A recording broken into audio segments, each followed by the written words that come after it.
நான் என்னையும் சேர்த்து சொல்கிறேன்.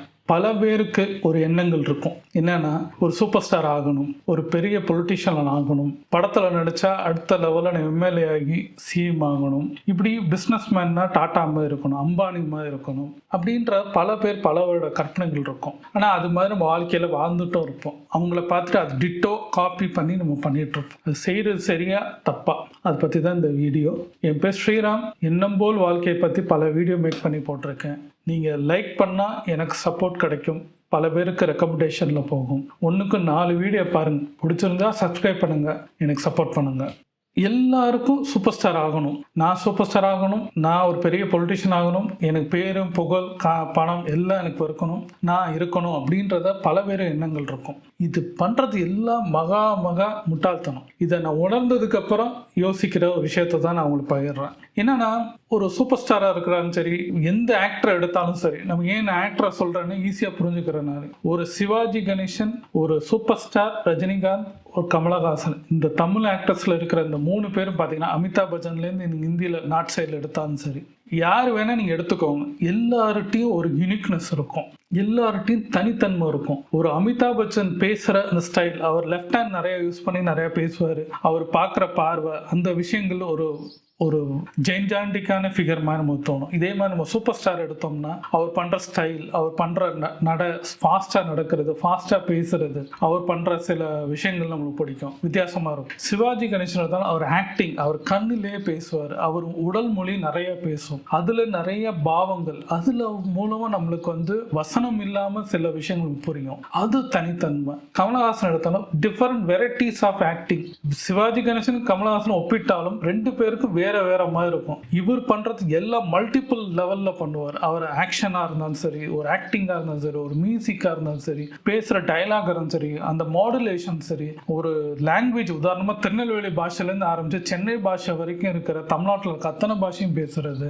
ஏன் இதே தெலுங்குல ஒரு பாஷை, தெலுங்கு மொழியில அவர் பேசினாலும் தெலுங்குல இருக்கிற 5-6 லாங்குவேஜ் மாத்தி மாடுலேஷன்ல பேசுறது, மலையாளத்துல சரி, இப்போ ஹிந்தியில எடுத்தாலும் சரி, அந்த மாதிரி அவருக்கு மல்டி டேலண்ட், மல்டி இருக்கிறனால அவர் வளர்த்துக்கிட்டாரு. எந்த விஷயத்தையும் அவர் ஒரே நாள்ல வரல, அவர் ஒவ்வொரு நாளும் பல விஷயங்களை இன்னும் கற்றுக்கிட்டு இருக்கேன்னு அவர் சொல்லுவார். அப்போது அவர் சிவாஜியை பார்த்தாலும் அதை தனக்குள்ளே எடுத்துக்கிட்டாலும் சேம் டிட்டோவாக பண்ணாமல் தனக்கு என்ன வரும், தனக்கு என்ன செய்ய முடியும், அந்த லிமிட்டேஷன். சூப்பர் ஸ்டாருக்கு கமலஹாசன் ஆக்டிங் ரொம்ப பிடிக்கும்வார், அதுக்காண்டி கமலஹாசன் ஆக்டிங் அந்த சப்ஜெக்ட்ஸ் எடுத்து அவர் நடிக்கலை. அப்போ அவருக்கு தன்மை என்னவோ அதுக்கு வர ஸ்டைல, அதுக்கு தேவையான கதாபாத்திரம், தனக்கு என்ன வருமோ அதை மாத்திரம் பண்ணுறவங்க எல்லாருமே இருப்பாங்க. இந்த தான் சினிமா ஃபீல்டில் பண்ணுவாங்க. எல்லாருக்கும் தனி யூனிக்னஸ். இதை தான் சொல்ல வரேன். உங்களுக்குள்ள ஒரு தனித்தன்மை இருக்கு, உங்களுக்குள்ள ஒரு உணர்வு இருக்கு, உங்களுக்குன்னு ஒரு தன்மை இருக்கு. அந்த தன்மைன்றது லைஃப்ல நீங்க புரிஞ்சுக்கணும். ஆண்டவன்றது நம்ம படைப்புல படைக்கும் போது நம்மளை உள்ள வச்சு ஒரு விதை வச்சுதான் அனுப்பிச்சுறாரு.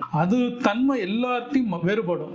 நீங்க கைரேகை எடுத்தீங்கனாலுமே ஒவ்வொருத்தருக்கும் கைரேகை மாறும். எத்தனை ஜீவராசி, நம்ம ஒரே மூஞ்சியா பிறந்து ஒரு 7 மனிதர் இருந்தாலும் நிச்சயமாக நம்மளோட கைரேகை மாறும். அதனாலதான் கைரேகை எந்த இடத்துலயும், ஒரு பத்திர ஆபீஸா இருந்தாலும் சரி, ஒரு ஆதார் எடுக்கலாம் சரி, அந்த கைரேகை மாறவே மாறாது. ஒருத்தருக்கு என்ன வருதோ அடுத்தவங்களுக்கு மாறவே மாறாது. அப்ப யூனிக்னஸ் கிடைக்கும். அதே மாதிரிதான் மனுஷன் பிறந்த அத்தனை ஜீவராசிகள், கிட்டத்தட்ட சொல்றாங்க 80-100 லட்சம் ஜீவராசிகள் இருக்குன்றாங்க. மனுஷன் தவிர ஒரு புழுல இருந்து ஆரம்பிச்சு எத்தனோ அனிமல்ல இருந்து எத்தனோ பேர்ட்ஸ், எத்தனோ விஷயங்கள் இருக்கு, நமக்கு தெரியாத விஷயங்கள், எத்தனோ மீன்கள்லாம் இருக்குன்னு சொல்லுவாங்க. அப்போ அத்தனை பேருக்கும் தனித்தன்மை. மீன்றது ஒண்ணுதான் நமக்கு தெரியும், ஆனா மீன் வகையிலே பல ரகங்கள் இருக்கு, 1000கணக்கில் இருக்குன்னு சொல்லுவாங்க. இப்போ இதை நீங்க ஒரு உதாரணமா சொல்லணும்னா, ஒரு மாமரத்தை நீங்க ஒரு இடத்துல பார்த்தீங்கன்னா, தோப்புக்குள்ள போய் பார்த்தீங்கன்னா, ஒரு மாமரத்துல இன்னொரு மரம் வேறுபடு இருக்கும், இலைகளே வேறுபடும், ஒவ்வொன்றுக்கும் ஒவ்வொரு வித்தியாசம் இருக்கும். இந்த மரத்துல இருக்கிற இலைகள் அடுத்த மரத்துல இருக்க, ஏன் அதே மரத்துல ஒரு கிளையிலும் ஏன் அது பக்கத்துல இருக்கிற மரங்கள் ஒன்று வேறுபடும். இதே தான் நீங்க மாமரம்ல இருந்து எடுத்து நீங்க ஒரு வேப்ப மரம் எடுத்தாலும் சரி, எது எடுத்தாலும் வித்தியாசம் வரும். அப்போ அந்த ஜீவராசிகள்ல கொடுக்கும்போது, ஆண்டவன் படிக்கும் போதே ஒவ்வொரு உயிருள்ள அத்தனுக்கும் தனித்தன்மை கொடுத்து படைக்கும் போது நம்மளுக்குள்ள தனித்தன்மை நிறைய விஷயம் இருக்கு. நம்மளுக்கு ஆக்டிங் வரும்னா நம்மளுக்கு என்ன வரும், எப்படி பேசணும், பேசுவோம், எப்படி பழகுவோன்றத விஷயத்தையும் புரிஞ்சுக்கணும். உதாரணமா நான் வீடியோ பண்ணணும்னு எனக்கு பிடிக்குதுன்னா பல வீடியோக்களை நான் பார்ப்பேன். எனக்கு பேசுற தன்மை வரனால அதை வந்து நான் டிஃபரன்ஷியேட் பண்ணி மோட்டிவேஷன்ஸாக நான், ஏன்னா ஆரம்ப காலத்தில் நான் மோட்டிவேஷன் சம்மந்தமாக பேசும்போது பல பேருக்கு புரிஞ்சது, அதனால சேஞ்சஸ் கிடைச்சது. அவங்க எனக்கு சக்ஸஸை பகிரும் போது அந்த ஹேபிட்டாகவே எனக்கு இயல்பாகவே வரும்போது எனக்கு இதுதான் வருது.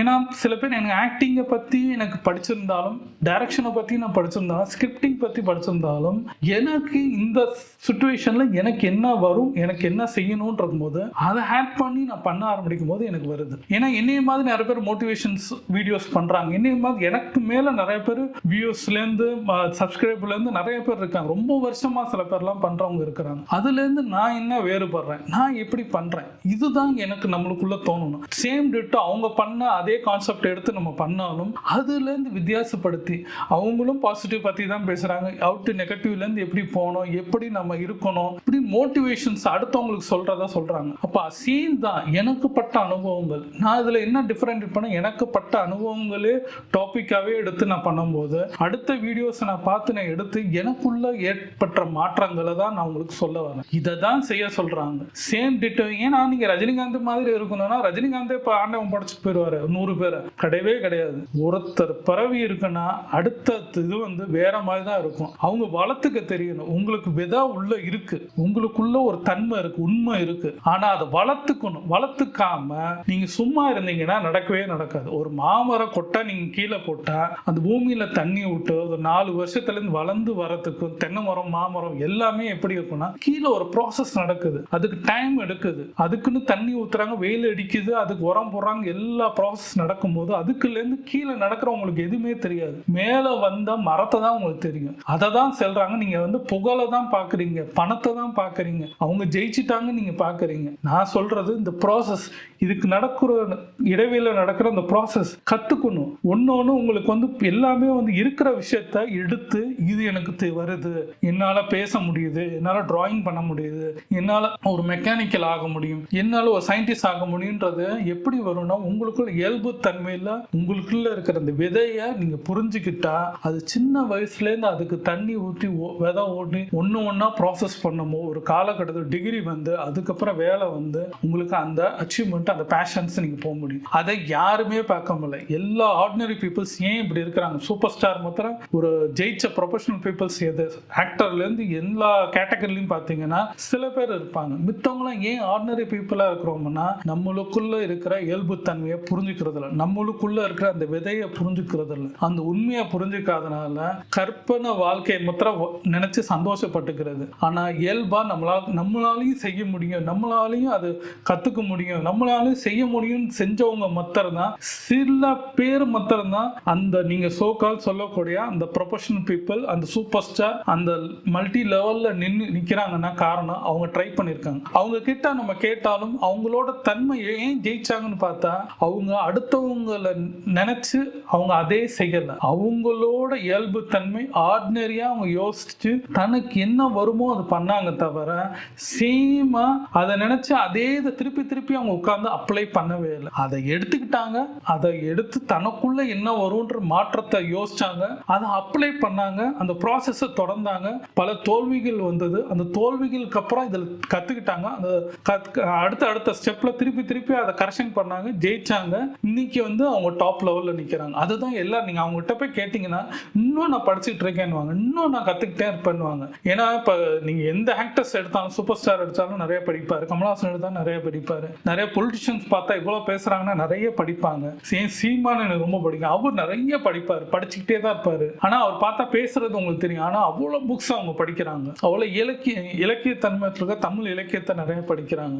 வாழ்வியல் வந்து அதுல இருக்கு. அதை வந்து புரிஞ்சுக்கிட்டு இருக்கிறவங்க தெரிஞ்சு படிப்பாங்க. உங்களை வந்து யாரையும் ஃபோர்ஸ் பண்ண முடியாது. புரிஞ்சு அதுக்குள்ள என்ன இருக்குன்னு தேடுதல், வாழ்க்கையில நீங்க தேடுதல் இருந்தால் நீங்களும் ஒரு சூப்பர் ஸ்டார், நீங்களும் அந்த கேட்டகரியில சோக்கால் சொல்லக்கூடிய அந்த லிஸ்ட்ல நம்ம சேர முடியும். அதை யோசிச்சோம்னாலே ஜெயிச்சவங்கள அந்த பணத்தை மாத்திரம் அவங்க பேரு புகழை மாத்திரம் யோசிக்கிறதோட இருக்கிற அந்த ப்ராசஸ் உங்களுக்குள்ள இருக்கிறத தோண்டுங்க.